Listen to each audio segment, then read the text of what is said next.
I would like to welcome everyone back to the Pure Signal podcast here in the friendly confines of our global headquarters in Dallas, Texas, the home of Credera. We've got many homes, but this is the key one, sitting in a beautiful recording studio. It's been a minute since we've been in here. Myself, Ryan Medellin, the host, one of the hosts of this show, a manager in our marketing solutions practice, as always joined by Kevin Erickson, our North America CEO, and it's been a minute, but he is back. Jake Carter, our Global Chief Innovation Officer. Jake, I'd like to act like we haven't seen each other at least 20 times since the last episode, but how have you been? I'm good.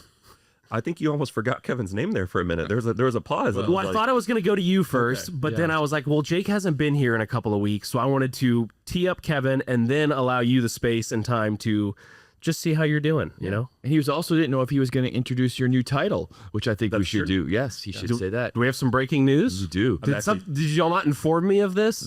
Why should we tell you stuff? I feel like this is something I should know. Well, you're about to learn. All right, well. My title is shifting slightly.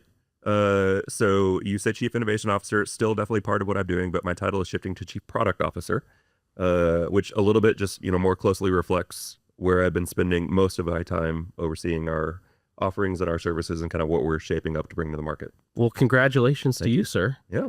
It's exciting to be back here in our studios. It's exciting to be off the road. You feel like the first couple of months of the year, it's just been travel, different conferences, different events. But I'm really proud of us guys because one of the things that we said we wanted to do at the beginning of the year was bring on more guests to talk about things that we have no business really talking about. So we have continued to do that. That's never stopped us before. It's never stopped us, but I think this enhances us when we can bring somebody on that is an expert in these areas. And so we are continuing that tradition today, and we are welcoming one of our partners here at Credera, Nancy Newell, to the podcast. Nancy, welcome to Pure Signal. Yeah.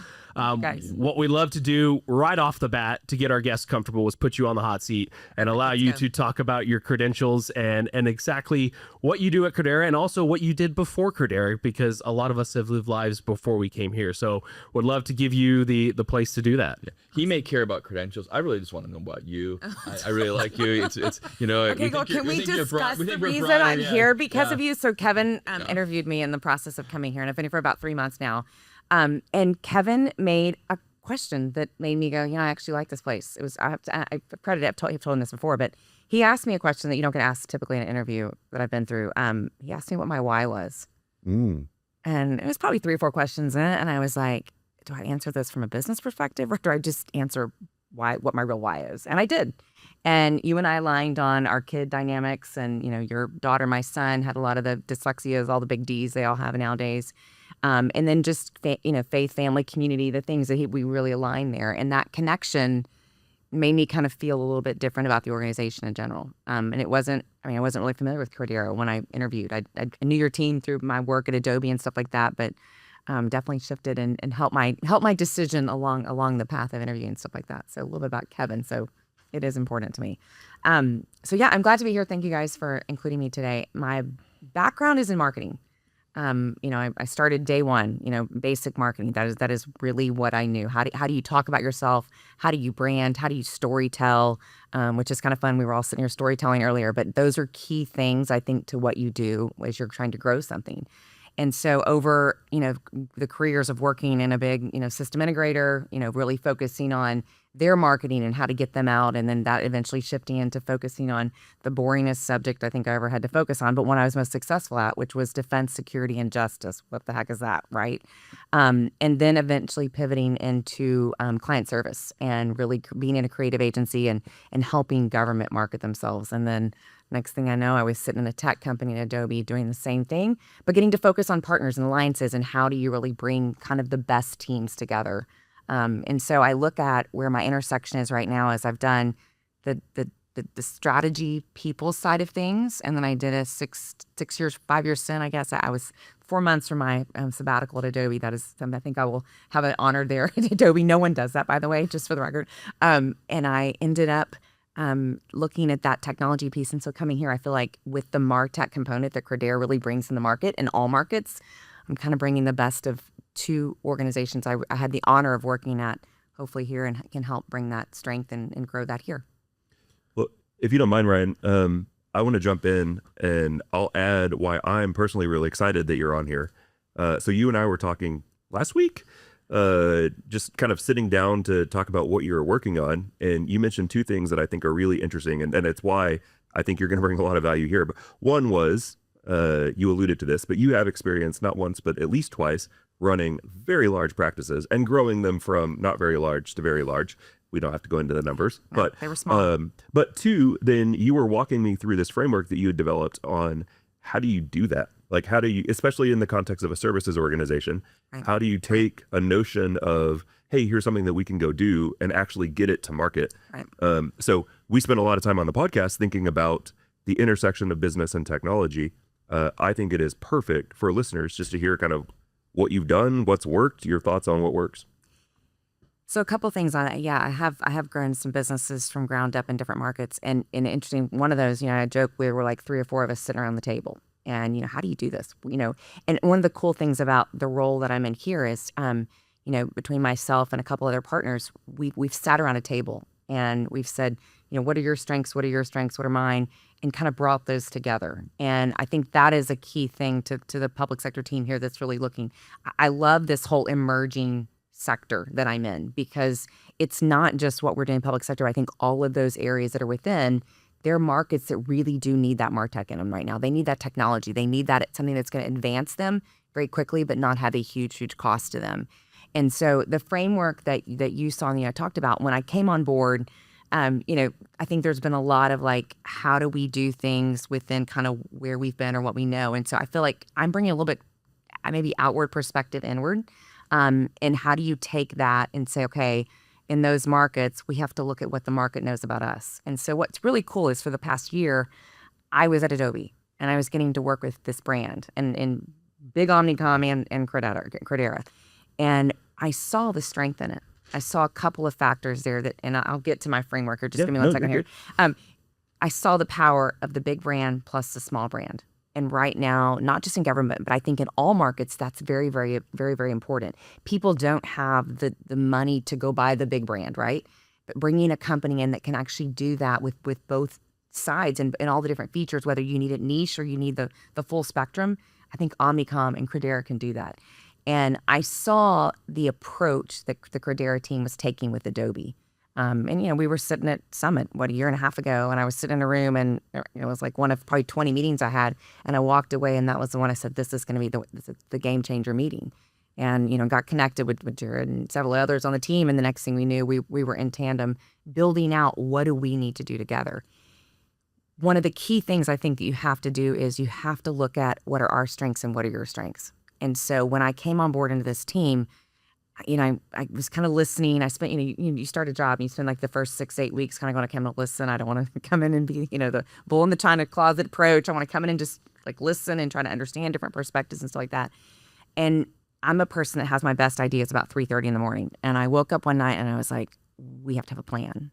We have to have a plan. We have to have a path. We need to lay out where we're focused and we've got to get everybody aligned on it. Because what I saw is every kind of partner was doing their path kind of where, but we needed to kind of regroup and get that together. And so Jared Pelly, who leads our public sector practice, he's the internal piece of that. And I said, can I create something? And he goes, yeah, just rework the org chart. And I said, no, it's not the org chart. Just give me a couple of weeks. I'll be back to you. So I sat him down and I said, I want you to understand how we need to think about this more strategically.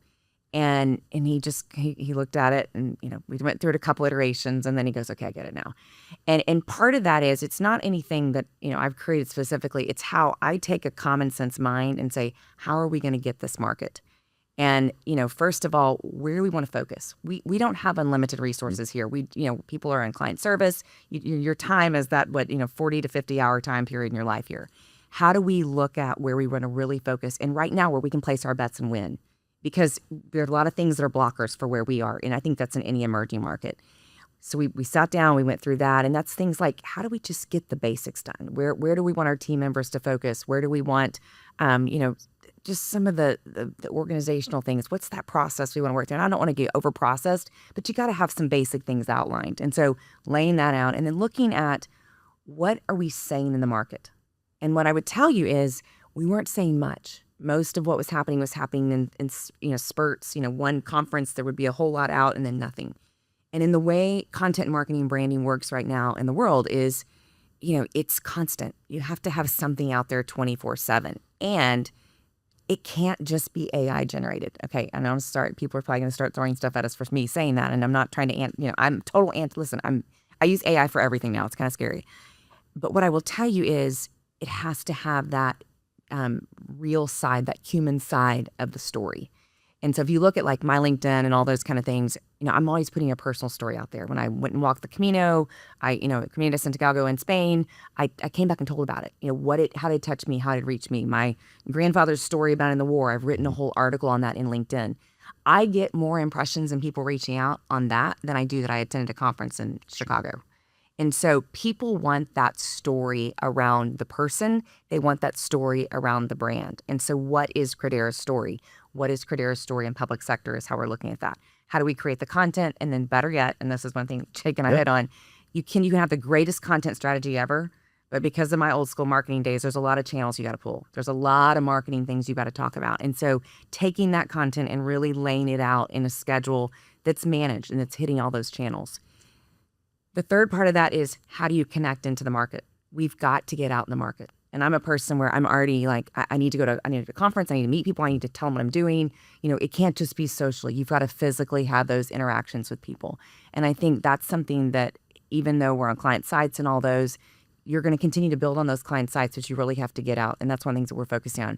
The fourth piece, and this is very probably government centric in a lot of ways, is just around the money, the path to money. The I call it our channel strategy, our, how are we going to reach where we want to be able to grow, if that makes sense.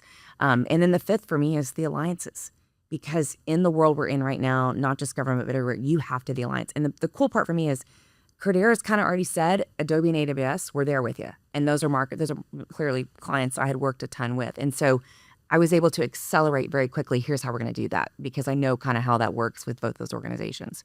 So that's kind of the framework. It's not some crazy science, but I'm not going to write a 500-page book about it. But it's a basic approach to something that I think that will help us get lined up and be able to all get focused. We sat down with the different partners and the team members and said, here's kind of the path forward. Got everybody on the train, and that's kind of the way we're moving forward right now. Nancy, you were naturally going here, but I'm gonna make it a little bit punchier. Okay. If you go a little bit broader than Credera, and you just think about companies that you worked with, kind of mentally go over your framework. Where do people fall down? What are the mistakes that they make? Or I guess maybe what are the common mistakes that you see? Absolutely. So I do think some of it is not telling the right story around your brand. They try to overfeed content. They try to overtell the story. Overtell the story. That's my view, because so much of what's out there right now is these 25-page POVs. You could probably say it in 2, right?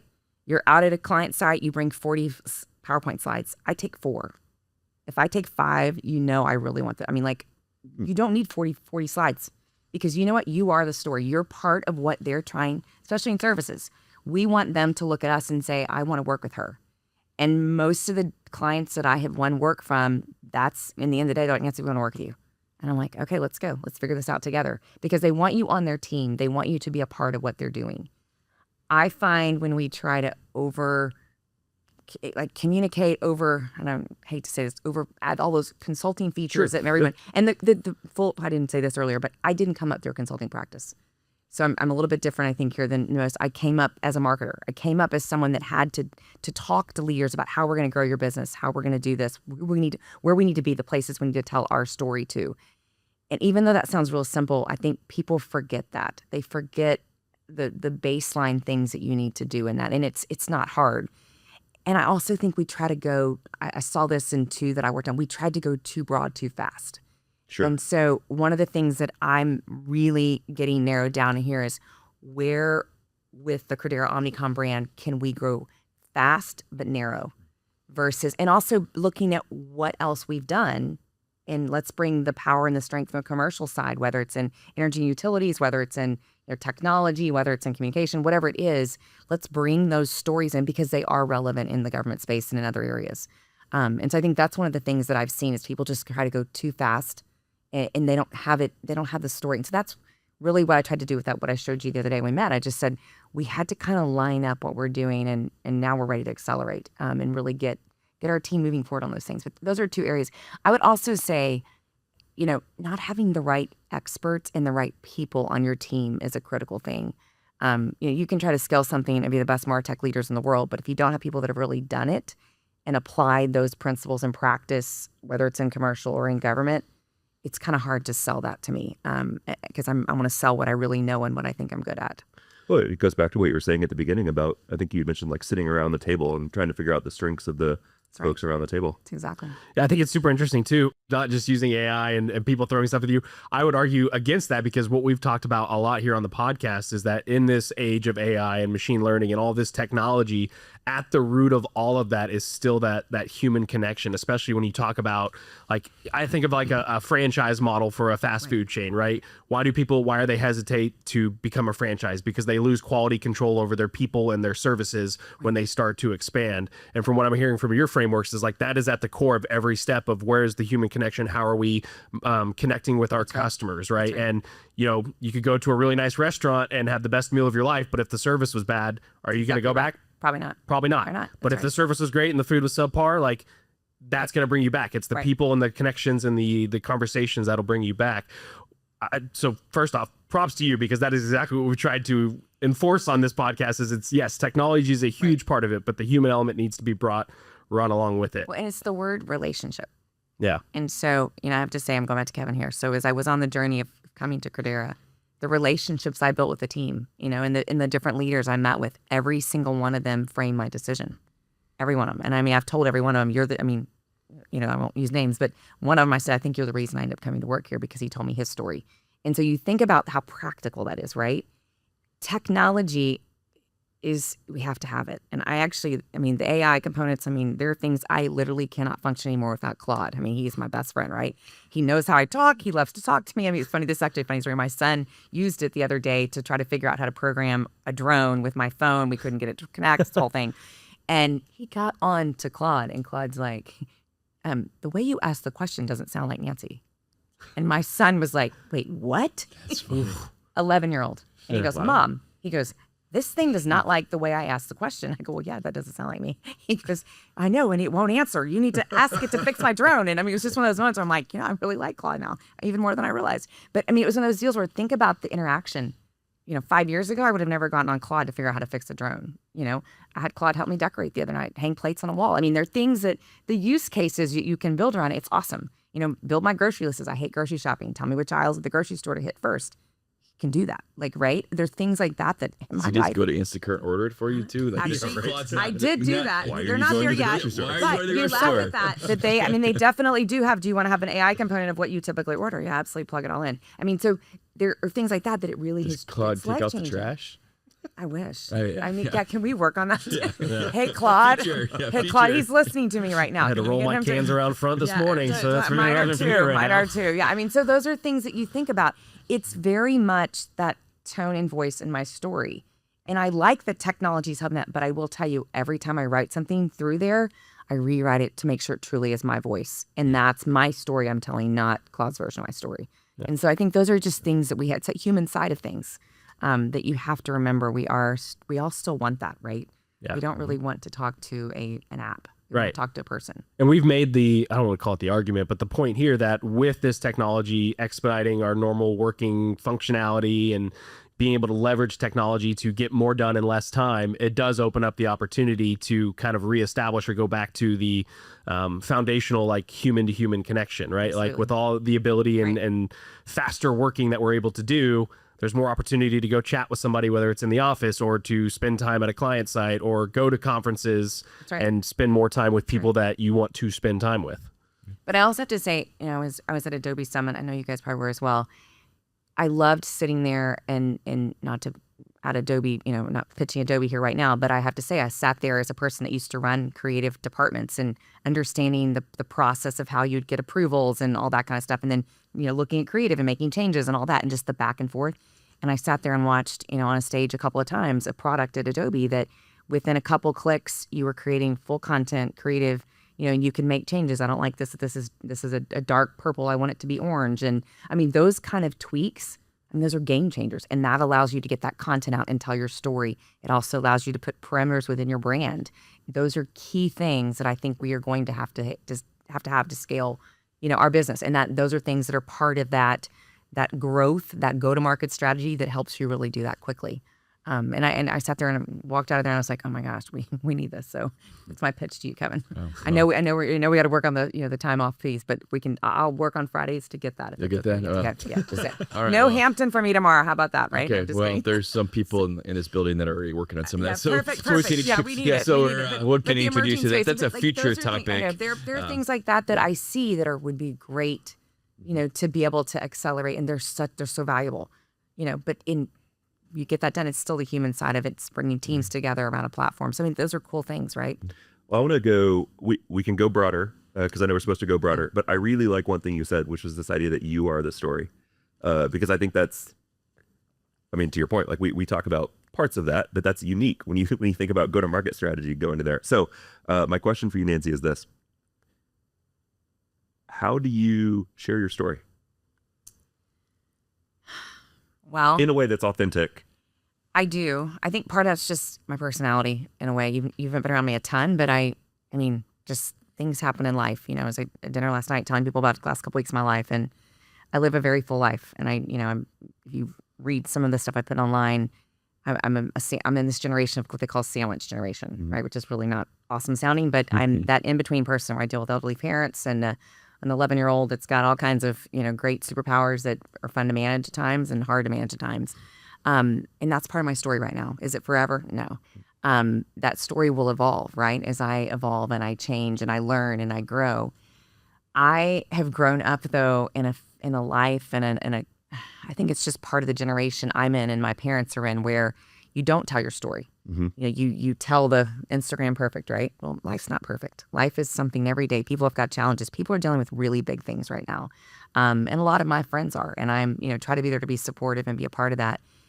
And I have kind of two sides of me. One is kind of the personal, social, kind of what's happening to my kid, that kind of story. And then I have kind of that LinkedIn business story, right? And so you really have to kind of bifurcate to your audience.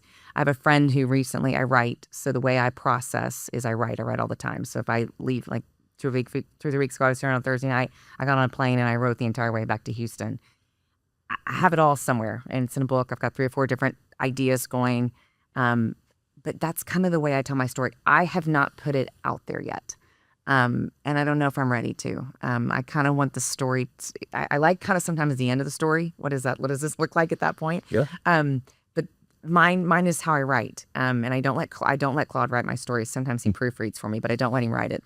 But that's how I tell it. In the corporate world, though, I think it's, I've come from marketing. I know kind of what my brand is. And in government, there aren't a lot of leaders and women that have come, been in this marketing channel all these years. I didn't come from a consulting practice. I've worked in a lot of big agencies.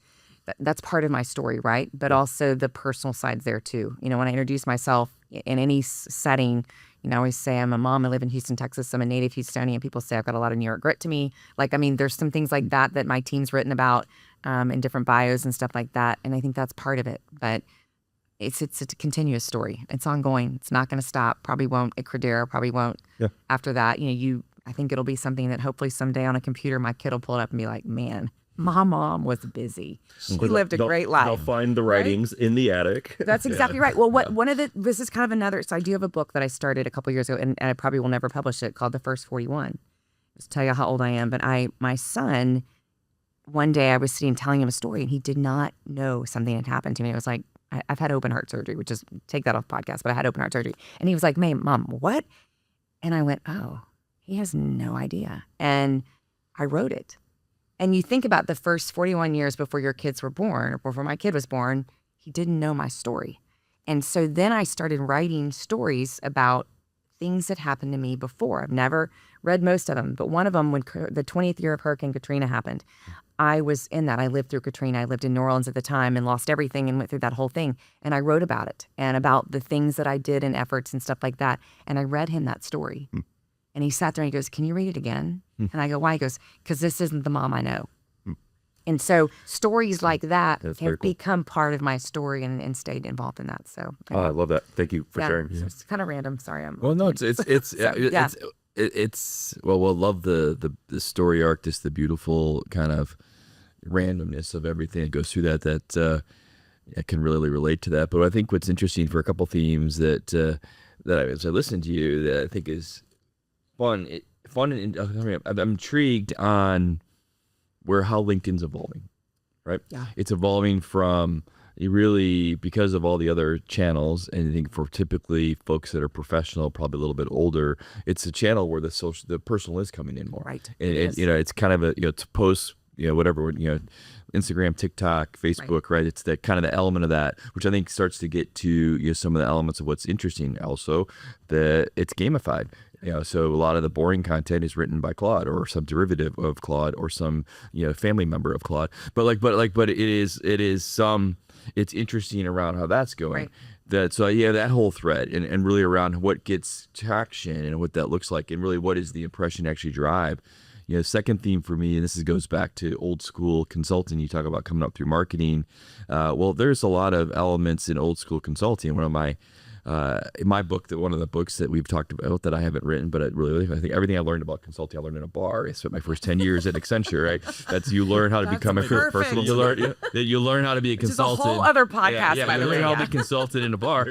But one of the things that is interesting is that they tell you very quickly, essentially when your business model is based on 22-year-olds that don't know anything, is that you either wow them with intellect or you bury them with BS, which is now in the world of all our AI models. The wowing in BS is actually everyone can do that. Everyone can do that at scale. And then, by the way, it's not actually just fluff. It's not the extra 95 pages in a 2-page deck. So it actually requires us to go back to an original thought that's informed by these tools and experience. It goes back to connection, and it goes back to even as we're sitting here on the cusp of huge IPOs, huge dollars that are going to be running through what I think we'll see how the future unfolds, but likely to be this next generation of companies that propel us to the next 25, 35 years it still goes back to people. And there's elements of whether it goes back, even if I take the two big ones, you take about SpaceX and you take OpenAI, you have one construct that is still based on, I think, fundamentally, Musk's model is human peak capital working together, coming to solve huge problems empowered by XYZ, right? And I mean, if you look at his elements of how he's grown businesses and his teams, OpenAI, similar, but also approach that was originally built on one that where does human capital fit into this scenario? And I think, but one of the things that's been in here, it's our firm, but obviously part of the message, and very core to what I believe is that, you have to have human capitals where the magic happens in terms of inspiration with your clients, how you lead a team. One of the things that we're going to talk about later today is a little troubled project that you are now assuming that you're going to solve for us. And I think that some of that that's reality, right? That you're going to have good things and bad things, and you have to work through it, and you have to pull those pieces together. So it's intriguing to me when it comes to how we do client service, or how we do go to market, or how we actually just sell ourselves. Is how do we inject the reasons why people want to work and trust individuals? How do you take the power of insights and ability and capabilities that can happen at a speed and scale that is really, never happened before the way we're seeing that?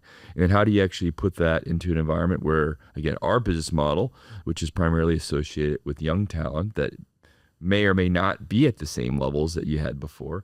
I think this is a fascinating time that we're in. Me too. And I think that the plumb line pulls it all together is going to continue to be how you connect and how you do that in person mostly.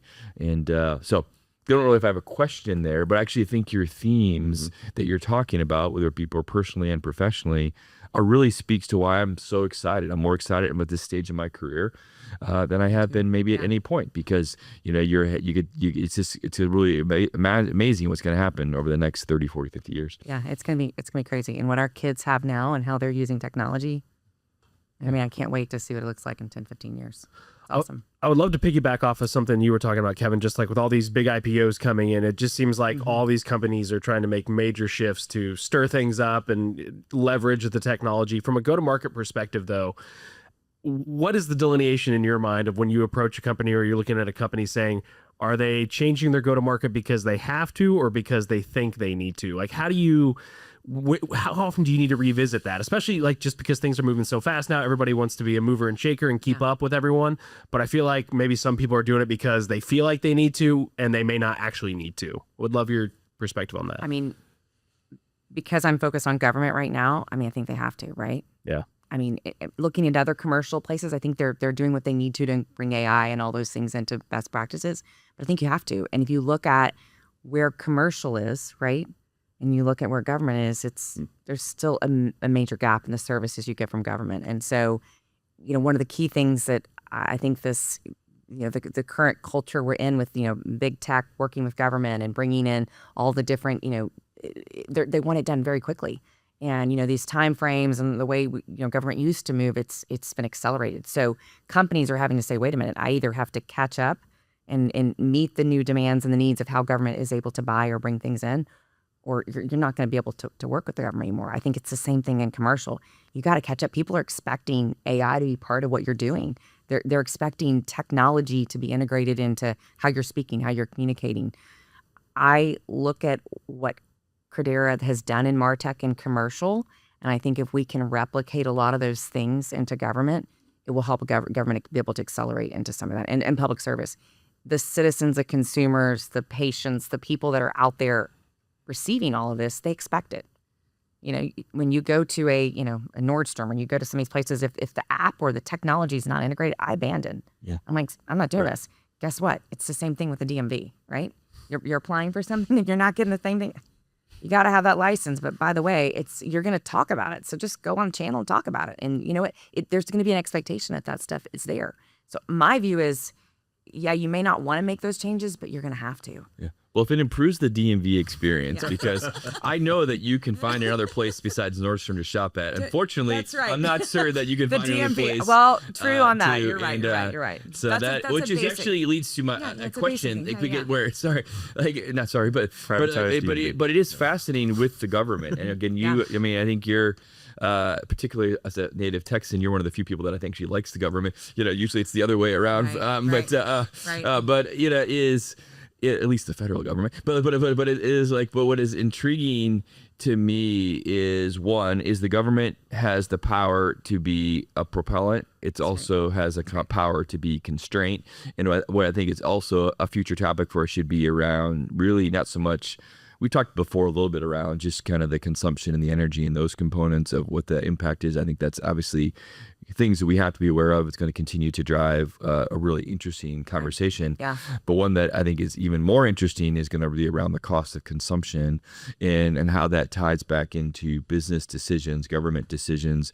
As you're starting now, as you start to see more, you have exploration and you have agentic workforce coming online, where I think the true cost of it's starting to become a bit more apparent.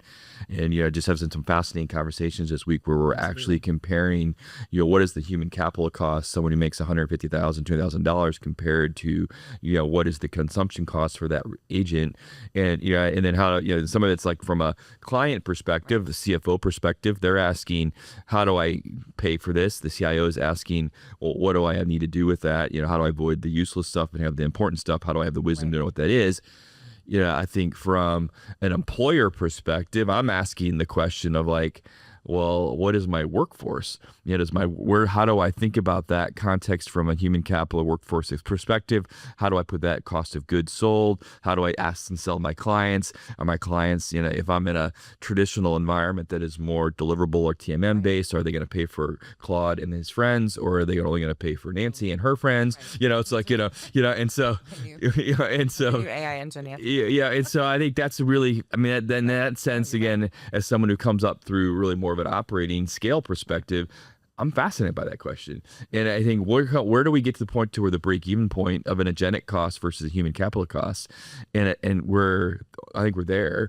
And then we throw in the government into it, which is I will say is typically more of a constraint versus accelerator, though I'm hopeful that isn't always the case. But so it's a really, I think that we're caught now to where the politics, perception, all those elements are now going to start to come into the public debate in a way that is going to be different Yeah. And our clients are going to have to evolve, whether it be the physical element of sustainability and the costs associated with that, whether it be the actual hard costs, just even, different topic for us, Ryan, to put into. I'm fascinated around the CapEx, OpEx conversation. We've built a whole, P&L model based on CapEx, OpEx that right now is all fundamentally being in question. What is an agent? What is that workforce? What is that cost? So that's a fascinating thing for us to think about, the implication of investment and tax law and everything else. So you are right in the middle of government. Government's trying to do it too. And you're thinking about this and helping advise our clients and our government. So I'd be curious, how do you answer those questions? I'm gonna sit down and take some notes now. I don't know. I mean, I think they're behind, right? And so I think some of that, Kevin, is like they're already behind in a lot of ways with technology. So they don't have the insights, they don't have the data that you need to kind of understand, how are they actually, are there people being maximized? Do they have the tools to really, be able to operate and work in that agile environment? So if somebody's receiving services through like the parks and recreation, are they able to really deliver that service they expect, right? I mean, there's all kinds of elements that are missing there. So they don't really know. And there's a huge workforce issue, like people needing to, go work for the government or go work for Google. Which one is it? I mean, so, how do you compete in that world? Well, I know which one if you want a pension you go to. But... Right. And then the other one. But what I have to say is I'm fortunate because I've worked with a lot of people and I have a lot of friends that work in government. They're hardworking. They do it because they love this country. They love the mission of what we're doing. And, why did I get in government? I didn't choose to. I had somebody literally like saying, Nancy, come help us rethink this. And I'm like, okay, I'll try. But I have to tell you, when I did it, the legacy, what you're talking about earlier, like what is that? I think there's a mission there. I think there is a way to take what is happening in commercial and really work with strong, some of the most creative people I've ever worked with, the hardworking people I've worked with, work in our government systems and help them with just a few tweaks, really bring what I think is what could be valuable to every one of us in this room, and everyone listening to this podcast. I mean, there's a lot to do there. But again, when you go back to that go-to-market strategy, you got to figure out where you're going to focus and where do you want. And I think bringing the right lines of technology, and I even think looking at like not every specific agency, but looking broad. How can you take fundamentally a great recruiting program or a way that you're able to show recruiting done successfully with the end-to-end experience? What is hire to retire, that whole concept. How do you take that technology and not only do it for, defense, but also do it in Homeland, do it in all these different state and local. I mean, there's a need for that practice and that type of solution everywhere. And so I don't know if I fully answer your question, but I do think there are elements there that for sure do shift together. I do, yeah. And I'm dogging a little bit government, and that's somewhat for humor. I mean, we understand the power for good and for that, but I think that is the compelling element. And I've long worked in more of the nonprofit side, which we kind of group with public sector, partly because of just the profit motive. But again, one of the things that we always say to our nonprofit clients, whether they be NGO or not, is simply you're stewarding a dollar. Like you're stewarding a donor dollar, you're stewarding a government dollar. Right. Well, that's how I feel about the government too. Again, you have the power to do so much change. You have power for everything has power in terms of good, bad, ugly.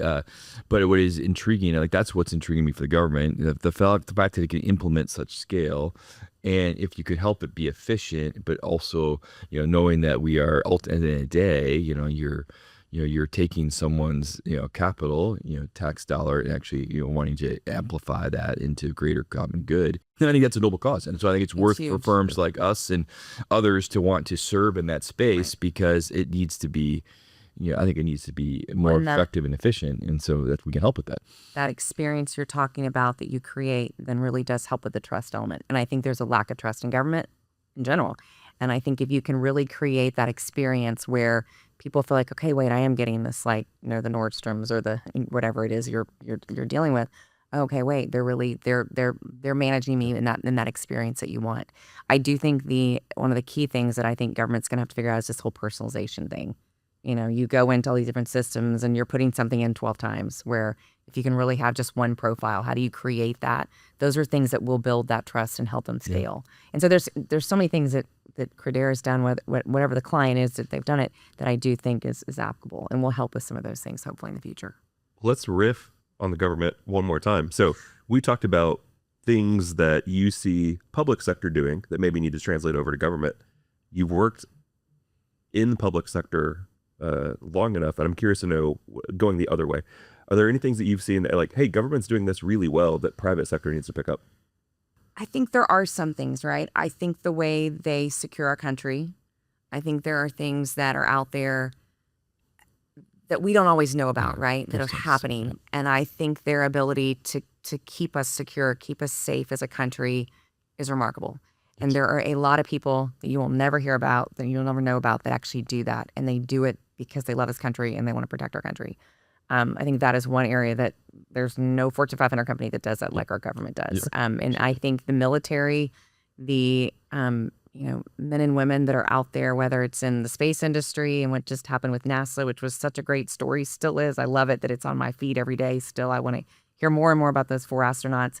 That's a government thing that was done, and I think really helped us literally look to the moon, but look to the stars of where we can be, and just their perspective of what our world is was so powerful to me. I look at organizations, like FEMA, when there's a crisis. You look at how those men and women are trained and how they get out into our communities. I mean, from being from Houston and going through many, many natural disasters, like I see what they do and how they help us. So yeah, those are they technology specific? Is it perfect? No. But those are all the human side of what they deliver, right? I mean, it's almost like there's a same theme. Yeah, which I love. I know. So I mean, just those are the things that I see are very, very powerful. Do we hear about them? Not always. We always probably hear the negative side, but I've seen the good side, and I see how great they are at really delivering that stuff. And I think it would rival any other company that's out there, that's doing that. Well, I think it's interesting too, because the examples you just brought up really kind of tie back into the human story, right? Whether it's an exploration to space with Artemis or natural disasters, what comes out of those types of things? It's the human element. It's the stories behind not only the people, but the people that they're helping with.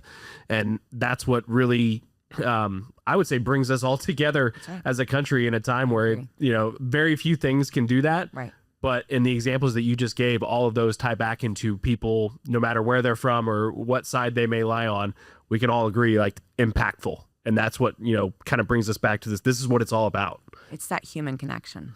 Yeah. It really is that human connection of how we all want to be connected.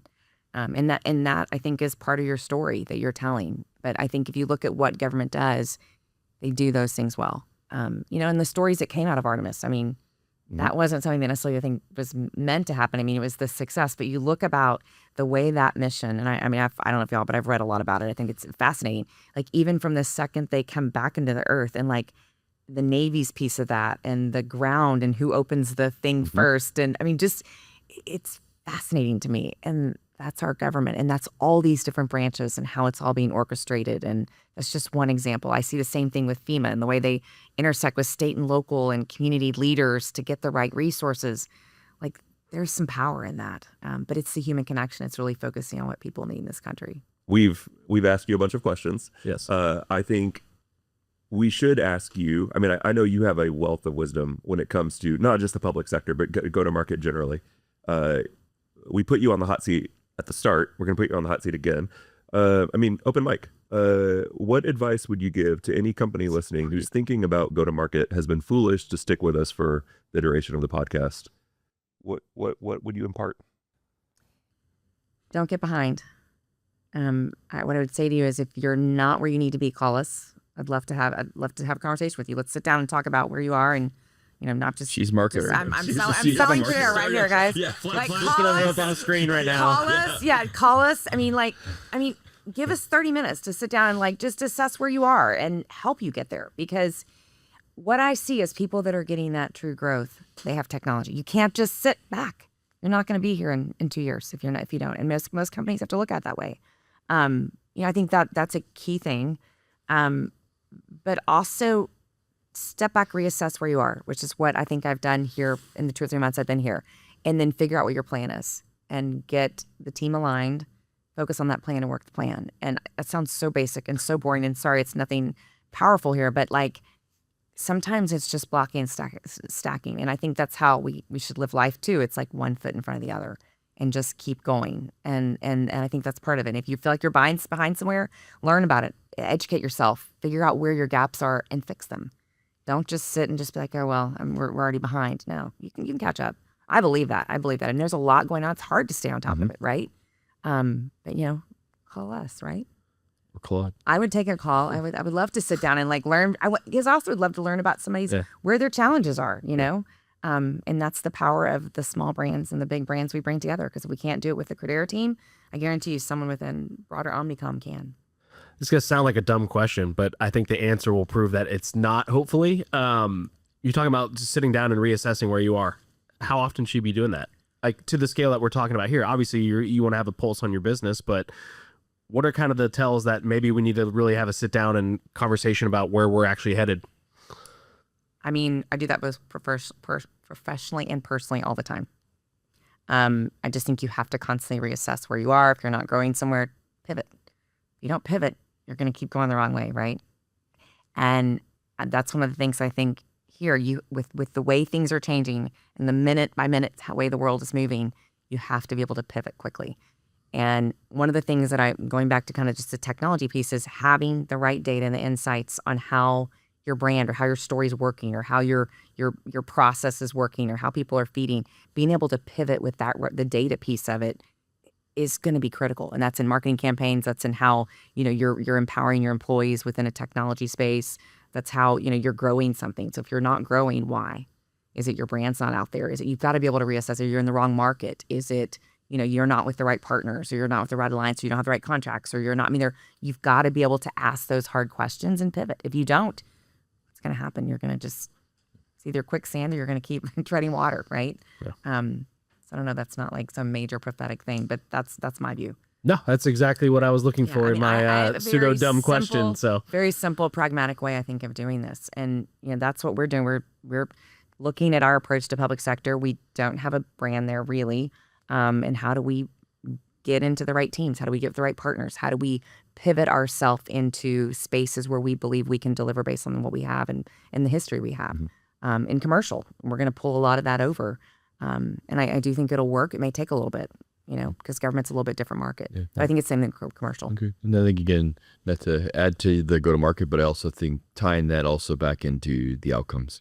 Yes. I mean, I think that's one of the challenges of working in the PubSec government space is that you have these long, lofty projects. Right. I mean, not only to sell the work, but it's almost so far out that it's very difficult to see the incremental growth. And I think that, if we can bring some of that into it too, to remember why we're doing it. It's like we talk about this all the time with our private sector clients, okay, sell more cars, get something up in space, do this, whatever that's, even like go back to the military, we get more recruits, be more efficient, break down these barriers. I mean, those objectives are still there. And how do you still bring those into measurable elements of that? But, one thing that I wanted to just want to so much appreciate about you and encourage about how you bring these themes. You live in the time that I've known you over the past year plus, like you live, you're open about your life. You're open about your curiosity. You're open about the things that you learn. I mean, I think that you balance a lot of different things personally, professionally, and you do that in ways that, there's trade-offs to all those different decisions. And I think that's part of what the theme, not only this session, but also what I want to continue, what we do around how we build Credera, how we build about the podcast, how we live is like, be curious, be bold, learn, challenge, question, right? All those different elements. And this is where you can do that in tools and techniques today that are different, but it's really kind of a cool time. And I think that your experience coming to join us, the way you live, the way you learn, the way you talk, I think is evident in that, which is really fun. Well, and what I'll build on that. Listening to you and everything that you're saying about go-to-market, it lines up perfectly with everything you just said, Kevin. So, I mean, there's the theory and the practical. Yeah. I don't live a dull day, I'm not going to lie. So it's always something fun. Yeah. I think if we learned anything, it's all about the human story. I mean, I think you guys wrapped it up beautifully. We started off with, talking before the mics were rolling about the human story and our stories. And then we ended with talking about how that, crazy enough can translate into what we spend most of our times doing, which is working and trying to help people solve really fun or sometimes really complex problems. So, all right. Well, Nancy, thank you so much for making our time. Thank you for driving down to see us and being here in person. I think that's awesome that we're able to get you here in studio. And for myself, Ryan, for Kevin, for Jake, this has been another edition of the Pure Signal Podcast, reminding you to what, Jake? Be bold and be curious. Thank you very much. We'll see you soon.